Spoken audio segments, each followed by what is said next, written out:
16 साल से माँ बाप लड़ रहे हैं, आप पैदा कैसे हुए?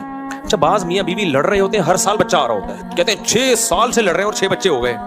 मैं कहता हूँ अगर लड़ नहीं रहे होते तो कितने होते फिर? तो इसका मतलब कि ये इनकी आदत है लड़ने की। अब भाई अब्बा अम्मा बीमार हैं और अगर बूढ़े हो गए तो अम्मा अब्बा को अलग रखो, अम्मा को अलग कमरा दे दो और अब्बा को अलग कमरा, क्योंकि ये बुढ़ापे में और लड़ेंगे ये और दोनों डिप्रेशन में जाएंगे। इसका हल यही होता है कि इनको सेपरेट कर दिया जाए। अगर अल्लाह ने आपको माली वुसअत दी है तो फिर अलग घर में रखो अब्बा को, क्योंकि ये जो लड़ाइयाँ हैं ना 50-60 साल के बाद भी जो लड़ाइयाँ होती हैं, ये दोनों में से अब कोई भी ठीक नहीं होगा, ये ज़हन में रखना। इस उम्र में ठीक करना नामुमकिन है, अल्लाह कर दे तो अल्लाह को तो सब कुछ इख्तियार आता है। तो अब ऐसे वक्त में जब लड़ाइयाँ हो रही हों तो उनको मिलने ही ना दो आपस में। जैसे बाज होते हैं बाहर चले गए तो अम्मा को लेके आप बाहर रखो, अब्बा को बोलो यहाँ, इस तरह से तो करो, वरना ये बड़े मसाइल होते हैं भाई। अगर गलती अम्मा की है तो फिर तो अम्मा को समझाओ, अगर अम्मा की गलती नहीं है, वो दोनों का मिजाज ही लड़ाका है। बाज़ दफ़ा ऐसे होता है गलती अम्मा की होती है क्योंकि वो इताअत नहीं कर रही होती, बूढ़े को नचोड़ लिया होता है पूरी ज़िंदगी उन्होंने, अब वो किसी काम का रहा नहीं होता तो अब वो बेटों के साथ मिलकर उस बुढ़े को सताती हैं बेचारी। बाज़ माएँ जो मेरा बयान नहीं सुन रही उनकी बात कर रहा हूँ। तो अगर ऐसा है तो फिर अब्बा को ऐसे अकेले मत छोड़ो, क्योंकि रिटायरमेंट के बाद